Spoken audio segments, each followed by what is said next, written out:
آپ اس کو جو ہے اپنا ٹارگٹ بنا دیتے ہیں، آپ کا وہ مین ٹاسک ہو جاتا ہے. آپ نے میٹرک میں فیل کر کے یہ یونیفارم پہنا ہے، مجھے مارتے ہیں. آپ کی اس یونیفارم سے زیادہ مجھ میں طاقت ہے. مسخ شدہ ہمارے بھائیوں کو لے جا کے ان کی مسخ شدہ لاشیں پھینک دیتے ہیں، مگر ریاست اس چیز کو نہیں مانتا. اور مظلوم کی آواز کے لیے ایمان مزاری سی بات ہو، یہ کیسے ممکن ہے؟ ایمان مزاری صاحب ہمارے ساتھ موجود ہے، بڑی توانا آواز ہے. جو اسی ملک کے قانون کو مانتا ہے، اسی ملک کے کانسٹیٹیوشن کو مان کر ہم نے اسی کی کانسٹیٹیوشن کو فالو کیا ہے، اسی کی قانون اپنائے. لاپتہ کرنے کے لیے آ جاتا ہے. جب اپنی صرف گاڑیوں سے اترتا ہے تو سب سے پہلے اس شخص کو جب اپنے باؤنڈری میں لیتا ہے، اس کا جیب چیکنگ کرتا ہے تو اس سے کیا نکلتا ہے. کہاں سے یہ ساری چیزیں اور یہ ورڈنگ اور الفاظ کا چناؤ اور جامع الفاظ کا استعمال؟ تاثر تو یہ دیا جا رہا ہے کہ بلوچستان بیکورڈ ایریا ہے، تعلیم نہیں ہے، ایجوکیشن نہیں ہے، شعور نہیں ہے، سیاسی شعور نہیں ہے. یہ روانگی کے ساتھ الفاظ کا چناؤ اور یہ ساری چیزیں حالات نے سکھائیں یا کہیں سے پڑھی ہیں آپ؟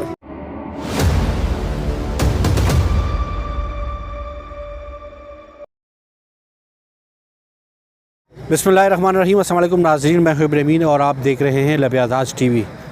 National press club Islamabad کے باہر موجود، اور یہاں پہ بلوچ جو فیملی ہے، پاکستانی بہن بیٹیوں کا دھرنا ہے اور وہ کچھ مطالبات لیے یہاں پہ آئے ہوئے ہیں.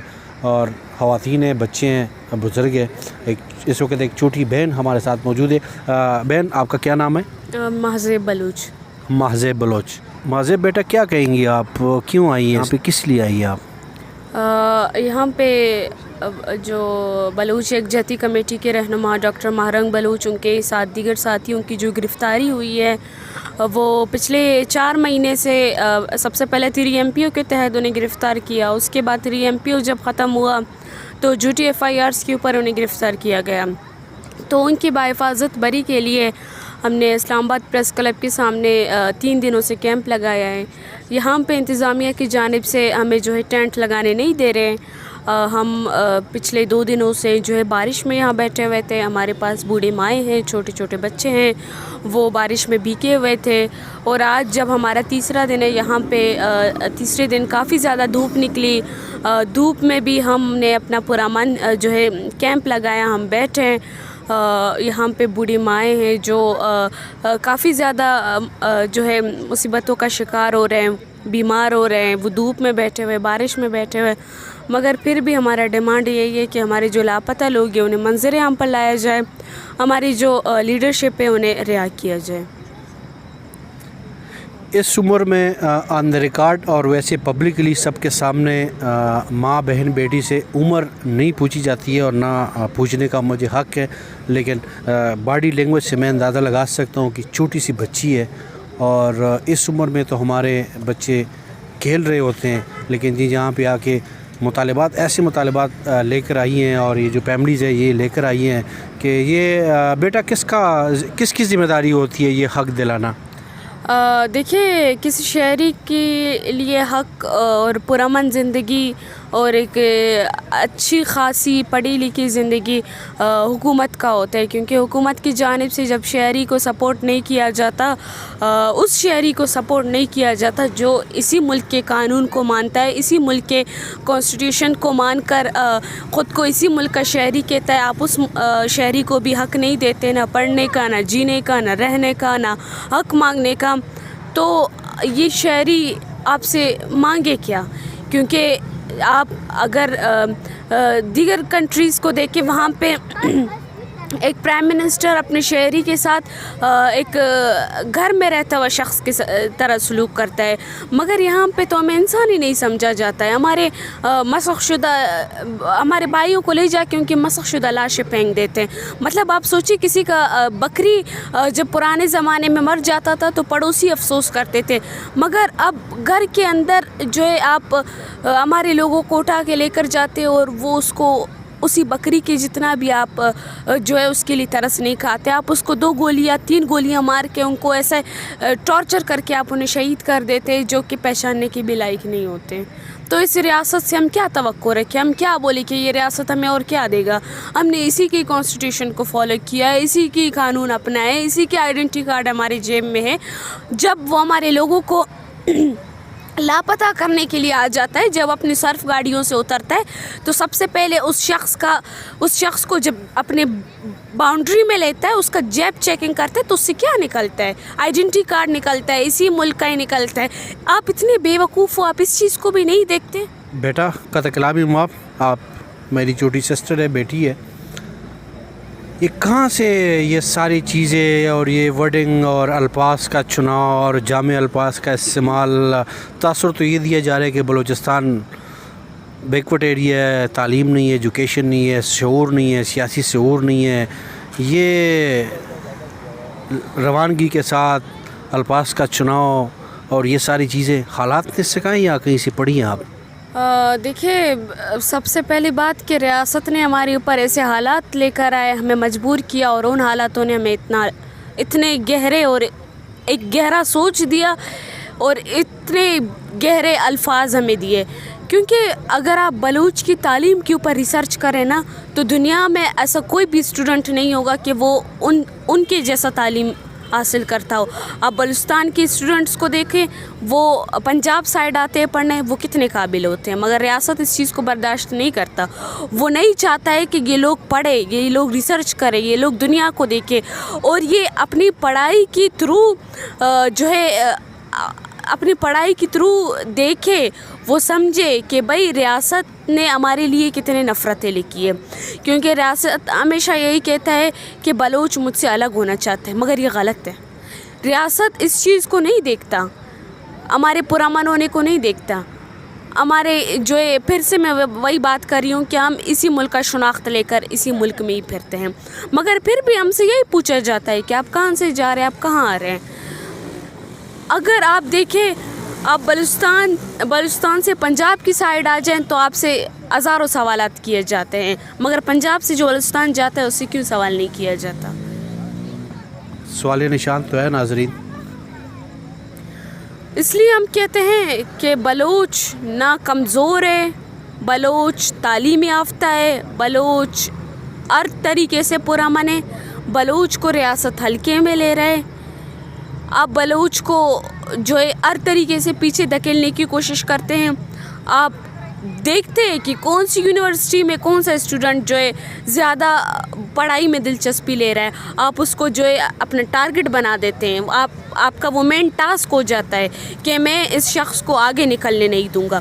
یقین مانیے، جب مجھے پرسنلی جتنی دفعہ گرفتار کیا ہے، جتنی دفعہ مجھے وہاں پہ بتایا گیا، میں نے ان کے لیڈیز کانسٹیبل کو بتایا ہے کہ جتنا آپ یہ یونیفارم پہن کر مجھے دھمکیاں دیتے ہیں، مجھے مارتے ہیں، آپ کی اس یونیفارم سے زیادہ مجھ میں طاقت ہے. مجھ میں آپ سے زیادہ طاقت ہے، کیونکہ میں ایک بلوچ عورت ہوں. آپ نے میٹرک میں فیل کر کے یہ یونیفارم پہنا ہے، میں آپ سے زیادہ شاید پڑھی لکھی ہو سکتی ہوں. مگر ریاست اس چیز کو نہیں مانتا. ریاست چاہتا ہی نہیں ہے کہ بلوچ آگے نکلے. بیٹی نے اور چھوٹی سسٹر نے تو لاجواب کر دیا. بہرحال میری بہن اور میری چھوٹی بیٹی، میری ہمدردی آپ کے ساتھ ہے. ناظرین، قانونی رائے آپ کے سامنے رکھیں گے، اور مظلوم کی آواز ہو، مظلوم کے اوپر ظلم ہو اور ایمان مزاری کی آواز نہ ہو تو یہ کیسا ہو سکتا ہے؟ ایمان مزاری سے گفتگو کریں گے اور جو قانونی رائے ہے وہ آپ کے سامنے رکھنے کی کوشش کریں گے.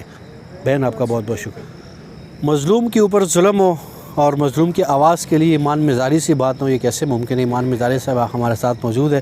بڑی توانا آواز ہے مظلوم عوام کے لیے. میم، آپ کا بہت بہت شکریہ. نہیں، تھینک یو، بہت شکریہ آپ کا. میم، سوال میں کیا کروں، میں ابھی ایک چھوٹی بہن بیٹی سے بات کر رہا تھا، اس نے ایسے الفاظ، ایسے ورڈنگ یوز کی کہ میں خود دم رہ گیا. یہ کس نے سکھایا اور یہاں تک یہ لوگ کیسے پہنچ گئے؟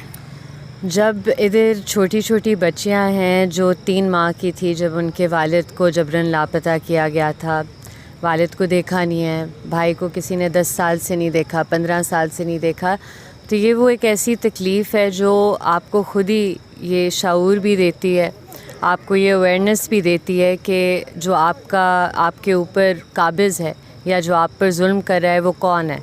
تو ان کی بہت کلیئرٹی ہے کہ پاکستان میں بہت لوگ حکومت کہتے ہیں، لیکن 70 سال سے اس ملک میں ایک ہی حکومت ہے، اور ان بچوں کو بھی اچھی طرح سے پتہ ہے کہ کون ان کے لوڈ ونس کو اٹھا کے لے کر گیا ہے، کن کے عقوبت خانوں میں انہیں رکھا جاتا ہے.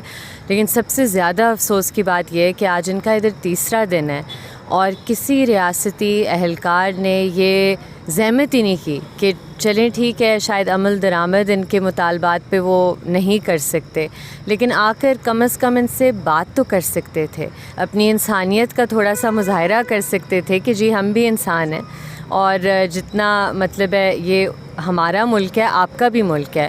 میم یہاں پہ میں ذرا ایک لمحے کے لیے انسانیت کو اور تمام اخلاقیات کو، ساری چیزوں کو سائڈ پہ رکھ دیتا ہوں. قانونی رائے آپ سے جاننے کی کوشش کروں گا. قانون کی روشنی میں ذرا بتا دیجیے کہ یہ کیا قانونی حق ہے احتجاج کرنا یا نہیں؟ بالکل، اور ہم نے تو انفیکٹ عورت مارچ کی طرف سے جو پاپو لگایا گیا ہے اسلام آباد میں، ہم نے تو اسے بھی ہائی کورٹ میں چیلنج کیا ہوا ہے.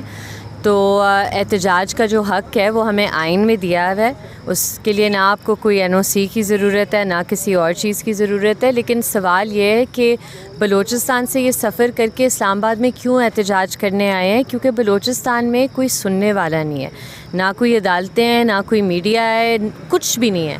تو یہ ادھر آئے ہیں دارالحکومت میں، اور یہ پہلی دفعہ نہیں آ رہے.